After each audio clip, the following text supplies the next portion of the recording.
We all know that drum sounds are the core of our techno tracks, but what sounds do you really need, and how can you best set them up for improvising so that you can change things on the fly and get the sounds you want really quickly? Let's take a look.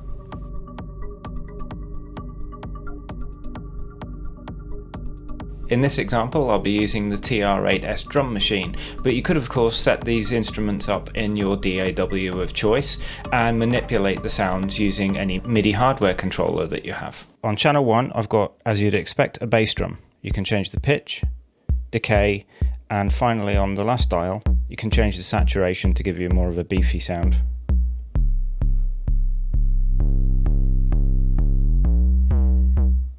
On channel 2, we've got a sine wave with a little bit of distortion added to it. The control dial here assigns the LFO depth for the pitch of the wave, and the LFO is a sawtooth wave. If you turn it to the left, it makes the pitch go downward. If you turn it to the right, it makes the pitch go upward, and in that way you can come up with atonal bass lines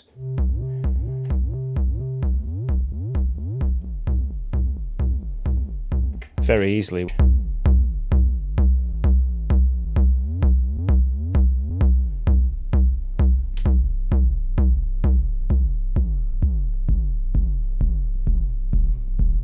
You can get quite a lot of variation that way.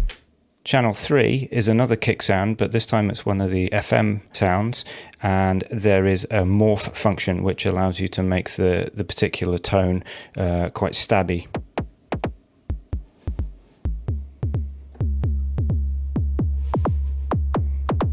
So again, combined with either the standard kick or with the sloping sound, you can create quite a lot of variation.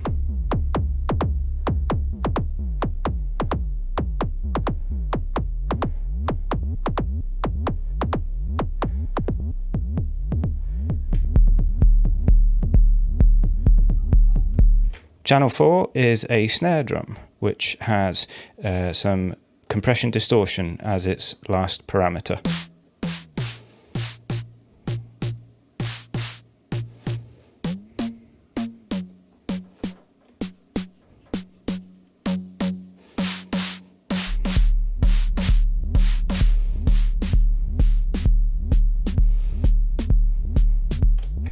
Channel 5 is the 808 Maracas, which is again assigned to the LFO, but to change the panning.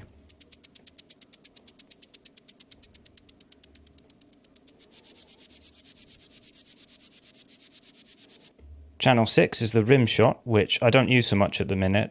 It's a bit too loud in the mix. You've got compression and distortion.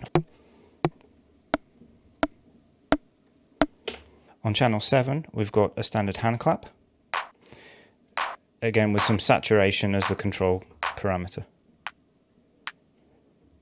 This I think is a 707 one, which is nice and short. Sounds quite good when it's toned up. These last 4 are white noise based sounds. You've got a closed hi-hat. I think this is an 808 one. And the control parameter for all of these is a high-pass, low-pass filter, which means combined with the pitch of the white noise, you can get quite a lot of control. And these are really good when combined with the delay function.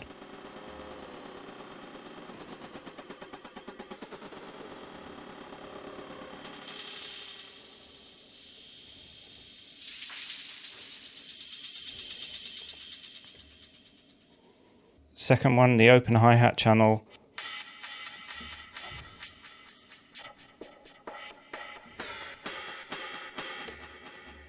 Same sort of thing. This one is actually white noise.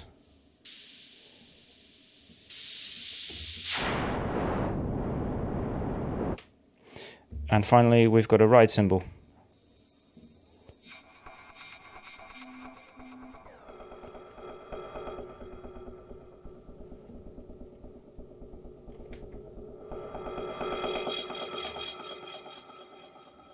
So there we go. So let's clear all the patterns and see what we can come up with.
So if you're struggling with drums, hopefully that's given you a few starting points. If you've got any ideas that you want to share with everybody, leave a note in the comments below. And thanks very much for watching. Leave a like if you enjoyed this, and I'll see you next time. Thanks.